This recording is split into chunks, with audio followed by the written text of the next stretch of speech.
students, and welcome back to Excel Academic Channel. I hope all of you are doing fine in your homes and finding time to study, as well as you are also clearing your doubts subsequently. So in this video we are going to start a new chapter, which is ratio and proportion. Okay, in this video we are actually going to learn something about ratio. Okay, it is a type of revision because the chapter ratio you have already gone through in your previous classes. Okay, proportion is new for you because we have got new terms in that part. Okay, we will learn some new things. Okay, we will discuss in the next 2 to 3 videos I will be posting through this YouTube classes. Okay, so I request all of you to be a little bit mindful and be a bit more vigilant and active while studying or watching this video. Okay, so stay tuned guys, and we will be having a short Zoom class just after this video. Okay, thank you बच्चों. तो बच्चों आज हम लोग जैसे कि मैं बोल रहा था ratios and proportion chapter start करेंगे. तो सबसे हम पढ़ेंगे रेशियो क्या है. ओके, मैं एक एग्जांपल देके आपको बता रहा हूं रेशियो क्या है. ठीक है, सपोज ए का एज है 30 इयर्स, बी का एज है 20 इयर्स. ओके, तो ये मतलब ये बात जान लो कि रेशियो जो होता है ना वो इक्वल क्वांटिटीज के ऊपर होता है, इक्वल टाइप ऑफ क्वांटिटीज के ऊपर होता है. मतलब ईयर्स और ईयर्स का रेशियो होगा, केजी और ग्राम का, केजी और केजी का, केजी और मिलीग्राम का, इसका रेशियो होगा. मतलब सेम क्वांटिटी का. आप ईयर्स और वेट का रेशियो नहीं बना सकते, रिलेशन कुछ बनेगा ही नहीं. रिलेशन है ना, रिलेशन किस में बनता है? क्वांटिटी के, सेम टाइप ऑफ क्वांटिटी के ऊपर रिलेशन बनता है ना. जैसे ईयर्स के साथ, ईयर्स का डेज के साथ बन सकता है. ठीक है, मतलब सेम क्वांटिटी, मतलब टाइम, ये एक टाइम है, टाइम की क्वांटिटी है, तो टाइम से टाइम का रेशियो हो सकता है. और जैसे वेट से वेट का रेशियो, लेंथ से लेंथ का रेशियो, ठीक है, एरिया से एरिया का रेशियो होता है. एरिया से लेंथ का रेशियो नहीं होगा. ठीक, ओके, दैट मीन्स अब ईयर्स है तो एज इज टू बीज एज क्या लिख पाओगे? 30/20 होगा. 0 कटेगा तो ये 3:2 हो गया. अब उल्टा करके देखो कि 3:2 का मतलब क्या है. मतलब A:B इतना है. क्या इसका मतलब ये हुआ कि A का 3 इयर्स है और B का 2 इयर्स है? नहीं हुआ ना. 30/20 होना चाहिए. दैट मीन्स एक कॉमन मल्टीपल मिसिंग है. मतलब कुछ ऐसा चीज जो 3 में मल्टीप्लाई कर दो और 2 में मल्टीप्लाई कर दो तो आंसर एग्जैक्ट निकल जाएगा. वो है क्या? 10 है. वो यहां पर 10 है. 3 में 10 मल्टीप्लाई करने से 30, 2 से 10 मल्टीप्लाई करने से 20. तो कांस्टेंट ऑफ प्रोपोर्शनलिटी उसी को बोलते हैं. This will be constant of proportionality. तो लेते हैं ना, let the constant of proportionality be x. यहां पे हमको 10 पता है इसलिए डायरेक्ट ले लिए. जब यहां पे पता नहीं होगा तो हम x लेंगे तो 3x होगा, ये 2x होगा. तो मतलब एक का एज कितना होगा? 3x ईयर्स होगा और b का एज कितना होगा? 2x ईयर्स होगा. ठीक है, सपोज इसी को ही करते हैं. ठीक है, एक एग्जांपल करके मैं बता रहा हूं.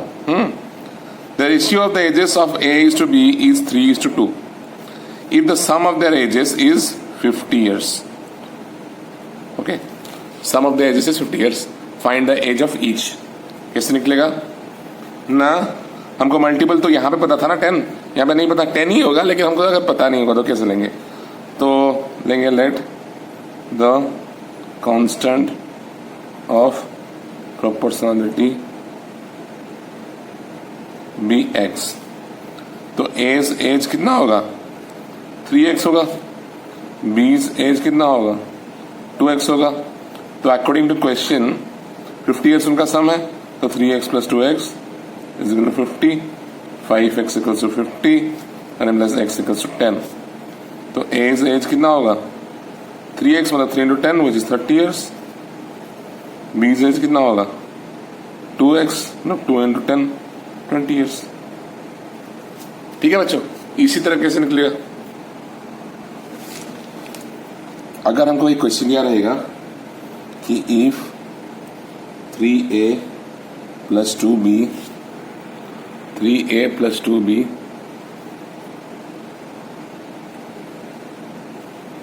is to 5a + 3b is equals to 18:29. Find A:B. Okay, तो इसको क्या लिख सकते हो, ये कॉन्सिक्वेंट है, इसको कॉन्सिक्वेंट, वेट अ सेकंड, हाँ मैं बताऊंगा, ठीक है, वो मैं बताऊंगा। एंटीसीडेंट इसको बोलते हैं, कॉन्सिक्वेंट इसको बोलते हैं, ठीक है। तो इसको हम लिख क्या सकते हैं ना, ये न्यूमरेटर में आ जाएगा 3A + 2B by 5A + 3B is equals to 18/29। तो अब अगर क्रॉस मल्टीप्लाई करें तभी हम लोग का कुछ निकल सकता है, ठीक है। तो वही करते हैं, तो 29 इधर मल्टीप्लाई होने से कितना हो जाएगा ना, 87A + 58B is equals to 18 × 5 = 90A + 54B। अब A को ये साइड लो, B को भी side low. 87A - 90A will be -3A, इधर 54B - 58B will be -4B। That means A/B कितना हुआ, -4/-3, और 4:3 हो गया A:B। A:B कितना हो गया, 4:3 हो गया, ठीक है बच्चों। अब आगे बढ़ते हैं और एक क्वेश्चन करते हैं। क्या गिवन है, 2 numbers are in the ratio 3:5. If 8 is added to each number, the ratio becomes 2:3. So find the numbers. Okay, एक ये 3 और 5 नंबर्स नहीं है, वो उसका फैक्टर्स हैं, उसमें कुछ कॉमन मल्टीपल हम लोग का मिसिंग है। ओके, उसको लेते हैं, let the constant of proportionality of 2 numbers be x। तो फर्स्ट नंबर कितना होगा, 3x होगा, सेकंड नंबर कितना होगा, 5x होगा। If 8 is added to each number, the ratio becomes this way, 2:3. 3x में 8 ऐड कर दो, 5x में 8 ऐड करके अगर रेशियो निकाल दो तो वो 2/3 के साथ बराबर हो जाएगा, ठीक है। आप क्रॉस मल्टीप्लाई कर दो, that implies 9x + 24 is equals to 10x + 16 -x is equals to -8 and x equals to 8। अगर x 8 निकल गया तो फर्स्ट नंबर क्या होगा, 3x is equal to 3 × 8 is equal to 24। Second number क्या होगा, 5x is equal to 5 × 8 which is 40। तो उन दोनों का 24/40 का रेशियो क्या होगा, 8 से काटो तो 3, 8 से काटो तो 5, 3:5 हो रहा है, वेरीफाइड, ठीक है बच्चों। क्वेश्चन हुआ ये, when the fair of a certain journey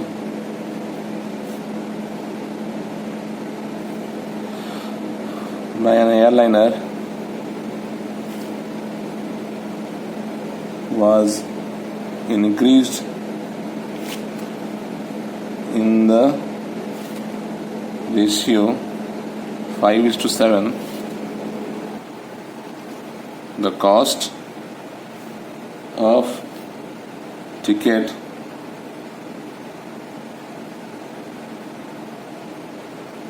became, मतलब इंक्रीज होके 1421, ठीक है। Find the increase in fair, find the increase in fair. अच्छा, मतलब इतना था बढ़ के 7 हो गया, ठीक है। मतलब 5 रुपए बढ़ के 7 रुपए नहीं हुआ, 5 into समथिंग बढ़ के 7 into दैट थिंग हुआ है। वो दैट थिंग क्या होगा, x लेंगे, क्या लेंगे, let the constant of proportionality of increase from 5:7 be x। So original price कितना था, ओरिजिनल फेयर 5x था, ओके। न्यू फेयर कितना हुआ, 7x हुआ। अब न्यू फेयर 1421 है, that means 7x is equal to 1421, that means x is equal कितना होगा, 203, सो ओरिजिनल प्राइस कितना था, ओरिजिनल फेयर कितना होगा 5 into 203 which is 5 taken 1 1015. So increase in fair कितना होगा, जो बढ़ा माइनस जो था कितना होगा रुपीज, ये 406 हो जाएगा. Okay, rupees 406. This is answer. Clear बच्चों? और एक क्वेश्चन कर लेंगे, यहाँ पे लिख दे रहा हूं मैं, ठीक है? गौर से देखो. इन ए regiment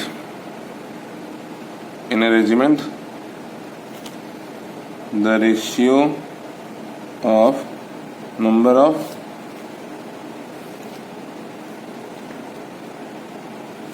officers to soldiers was 3:31. मतलब हर एक 34 में से 3 होगा 100 ऑफिसर्स और 31 होगा, तो मतलब ये तुम लोग का क्या है वो सोल्जर्स, ठीक है, उतने होंगे. ओके, तो इसके बाद क्या लिखेंगे, this is before the battle, मतलब बैटल स्टार्ट होने से पहले ये हालत है, ठीक है. इन द बैटल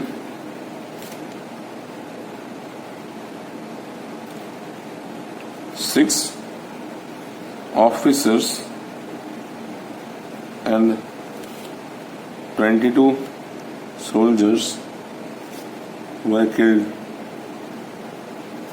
इतने मर गए, ठीक है. The new ratio after the battle खत्म होने के बाद कितना हुआ, was 1:13. Okay, find the number of officers and soldiers in the regiment before the battle. Before the battle कितना था वो निकालेंगे, ठीक है. तो सबसे पहले क्या लिखेंगे हम लोग ना, कांस्टेंट ऑफ प्रोपोर्शनलिटी को एक्स लेना नहीं है, मतलब लेना है लेकिन ये लिखना नहीं है यहाँ पे, क्योंकि हर एक बात लिखना जरूरी नहीं है. Regiment the ratio of number of officers to soldiers was 3:31. Okay, number of officer कितना होगा, 3 होगा, नहीं, नंबर ऑफ ऑफिसर्स 3x होगा. Constant of proportionality before battle. Okay, this was before battle. Number of soldiers कितना हुआ 31x. During the battle कितना हुआ, 6 officers मारे गए और 22 सोल्जर्स मारे गए. तो number of officers left, number of officers left कितना होगा, 6 मारे गए ना, तो 3x - 6. Number of soldiers left is equals to 31x - 22. This was after the battle, before the battle. Okay, तो अब इनका रेशियो कितना है 1:13 है. तो अब क्रॉस मल्टीप्लाई कर दो, 39x - 78 is equal to 31x - 22. तो ये 9x - 31x is equals to 78 - 22. तो ये हो गया आपका 8x इज इक्वल्स टू, हो गया आपका 56. That means x is equal to 7. तो कांस्टेंट ऑफ प्रोपोर्शनलिटी 7 निकल गया.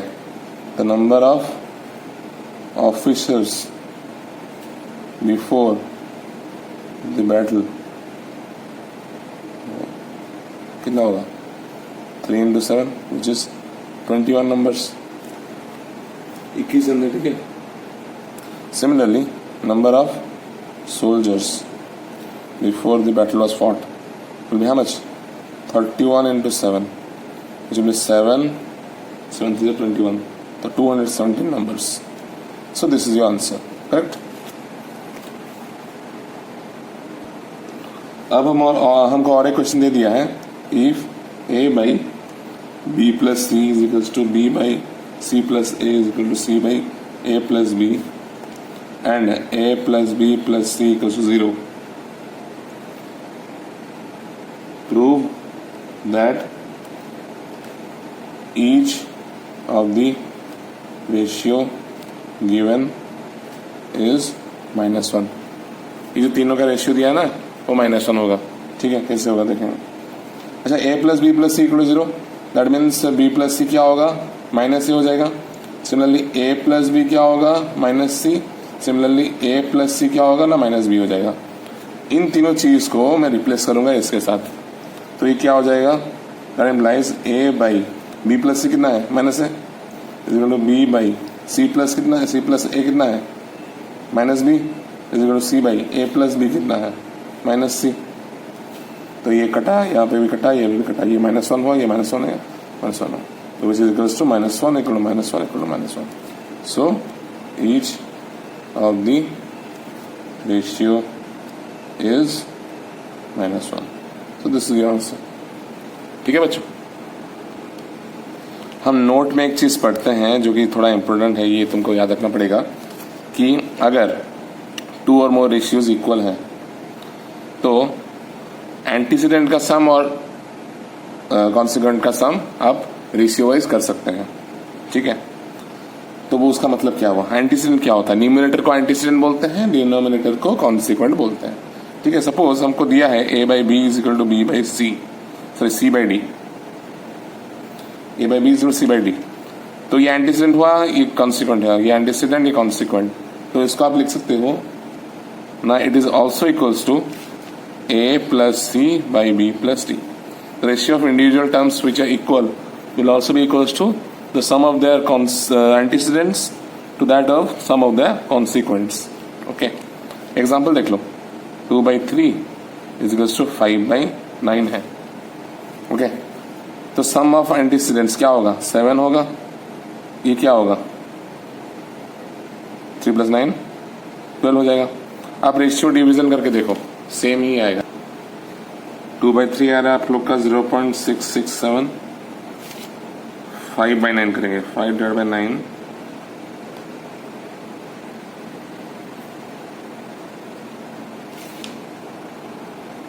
एक चीज यहां पे गलत कर लिए, यहां पे 2 इक्वल्स टू 2 by 3 5 by 9 है क्या, नहीं ना, इसको 4 by 6 कर लो। ओके, तो ये क्या हो जाएगा 2 plus 4 जो कि हो जाएगा आपका 6, 3 plus 6 is 9। ओके, तो 2 by 3 is equal to 4 by 6, हाँ ये इक्वल है। तब उनका सम कितना हुआ, एंटीसीडेंट का 6, कॉन्सिक्वेंट का 9 हुआ। ठीक है, तो 2 plus 4 is equal to 6, 3 plus 6 is equal to 9। Okay, तो क्या ये इक्वल है रेशियो, ऑब्वियसली इक्वल होगा। आप रेशियो करके देखो, 6 by 9 को आप डिवाइड कर सकते 2 से, 3 और ये 3 से काटो तो 2 और 3, तो इसके साथ तो इक्वल होगा, 4 by 6 के साथ इक्वल होगा, ऑब्वियसली 2 से काटो तो 2, 2 से काटो तो 3, तो तीनों का रेशियो 2 by 3 ही हो रहा है। दैट मीन्स क्या कंक्लूड किए कि अगर 2 रेशियोज इक्वल हुआ तो you can write them equal to their sum of antecedents by sum of consequents. ठीक है बच्चों, तो आगे बढ़ते हैं, उसके रिलेटेड एक क्वेश्चन करते हैं। जो पहला क्वेश्चन मैं किया हूं ना, उसके रिलेटेड ही एक क्वेश्चन है। क्वेश्चन ये है, if a by b plus c is equals to b by c plus a is equals to c by a plus b and a plus b plus c is not equal to 0, then so that each of the ratio is equals to 1 by 2। ठीक है, ये हमको proof करने बोला है। Okay, ratio तीनों का equal हुआ, तो from that sum of antecedents by sum of consequents should be is equals to a by b plus c is equals to b by c plus a is equal to c by a plus b। ये तीनों के साथ equal होगा, तो सम of antecedents क्या होगा ना, a plus b plus c हो जाएगा, बाई सम ऑफ कॉन्सिक्वेंट्स क्या होगा ना, 2 बार b होगा, 2 बार a होगा, 2 बार c होगा, तो 2 कॉमन चला जाएगा, a प्लस बी प्लस सी आ जाएगा, और ये भी यहाँ पे है, ये दोनों कटेगा, will be equal to a by B plus c is equal to b by C plus a is equal to c by a plus b। ठीक, तो ये क्या हो जाएगा 1 by 2, तो तीनों का रेशियोज 1 by 2 हो गया। ठीक है, यही तो प्रूफ करना था। क्लियर बच्चों?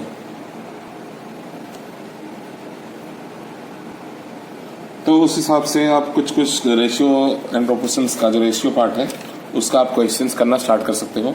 जो भी डाउट है आप लोग मुझे भेज सकते हो व्हाट्सएप के थ्रू, कमेंट्स में भी लिख सकते हो, या फिर आप जूम क्लास में भी लाइवली क्लियर कर सकते हो। ठीक है, इन पर्सन आप क्लियर कर सकते हो। Okay, so I am signing out for tonight. Thank you बच्चों।